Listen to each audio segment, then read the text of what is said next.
शुरुआत बात सबसे पहले अनंतनाग की, क्योंकि दुनिया भर के अंदर डॉक्टरों की कुर्बानियों को जहां अजीम माना जा रहा है, क्योंकि जिस तरह की सूरत हाल में वो इस वक्त काम कर रहे हैं वो काबिले दीद है। मगर इन तारीफों के बीच चंद वाक़ात ऐसे भी हो रहे हैं जिनकी न सिर्फ डॉक्टरों की कारकर्दगी पर जिससे सवाल उठते हैं, बल्कि इंतजामिया की हिस्से पर भी कई सवाल खड़े हो रहे हैं। ये मनाजिर किसी अस्पताल के ओपीडी या आईपीडी डिपार्टमेंट के नहीं है और ना ही स्ट्रेचर पर सवार मरीजा किसी हादसे का शिकार हुई है।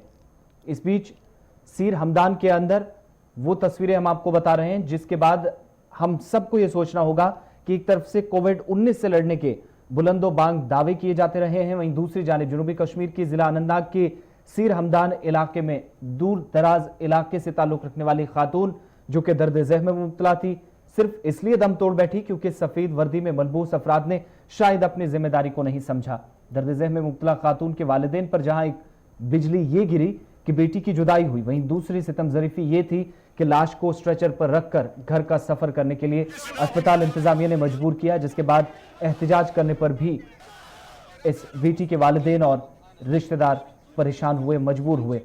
अगर जनूबी कश्मीर समेत रियासत के तमाम अस्पतालों की बात करें तो सूरत हाल कुछ इसी तरह की है। हालत इससे ज्यादा कहीं भी बेहतर नजर नहीं आती, क्योंकि चंद रोज कबल ही रियासी जिले के अंदर भी इसी तरीके का एक वाक़ा पेश आया था, जहां पर जच्चा और बच्चा को छुट्टी देकर 40 किलोमीटर का सफर पैदल तय करना पड़ा था और वहां पर भी हुकूमती शाही फरमान तक ही महदूद रहा था। तो कई अस्पतालों से इसी तरह की तस्वीर निकलकर सामने आ रही हैं। अस्पताल इंतजामिया क्या कह रही है वो बाद में आपको सुनाएंगे, लेकिन जरा उनको भी सुनिए जो एहतजाज करने पर इसलिए मजबूर हुए थे क्योंकि डॉक्टरों की लापरवाही की वजह से दर्द ज़हम में मुब्तला खातून की जान चली गई थी।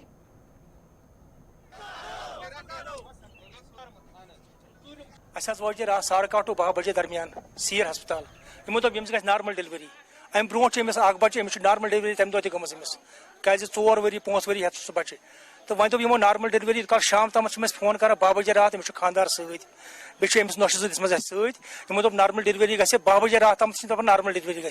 अगर इन मुमकिन गया न यमो क्या गई डेथ अमिस गम 5:30 सुबह सहर वक्त 5:30 अमिस डेथ यमो कर यमो सोजी होर यमो सोज शेयर बाग डेथ गसित तो सोई गुजारिश यही कि अम ब्रो वो मे डीसी साहबस यमो खड़ा वो कोरोना इल्जाम। ये तस्वीरें और इसके बाद का दर्द सुनाते वो लोग जो इसके रिश्तेदार थे, वालिदैन थे, उन तमाम लोगों के लिए क़यामत सुगरा का दिन था। और दूसरी जानिब गवर्नमेंट मेडिकल कॉलेज से जुड़े लोग या फिर अफसरान क्या कुछ कहते हैं कि अस्पताल के अंदर सब कुछ ठीक ठाक चल रहा है और गवर्नमेंट मेडिकल कॉलेज अनंतनाग से जुड़े तमाम अस्पतालों के अंदर इस वक्त कामकाज सही तरीके से चल रहा है, मजबूत ढांचा है, काम भी बेहतर हो रहा है, ये दावा किया जा रहा है। लेकिन जमीनी सूरत हाल क्या है वो आपने खुद तस्वीरों में देखे। अब जरा गवर्नमेंट मेडिकल कॉलेज के प्रिंसिपल को भी सुनिए जिन्होंने आज सुबह प्रोग्राम सलाम जी के अंदर इस बात का खुलासा किया कि गवर्नमेंट मेडिकल कॉलेज के अंदर सब कुछ ठीक ठाक चल रहा है।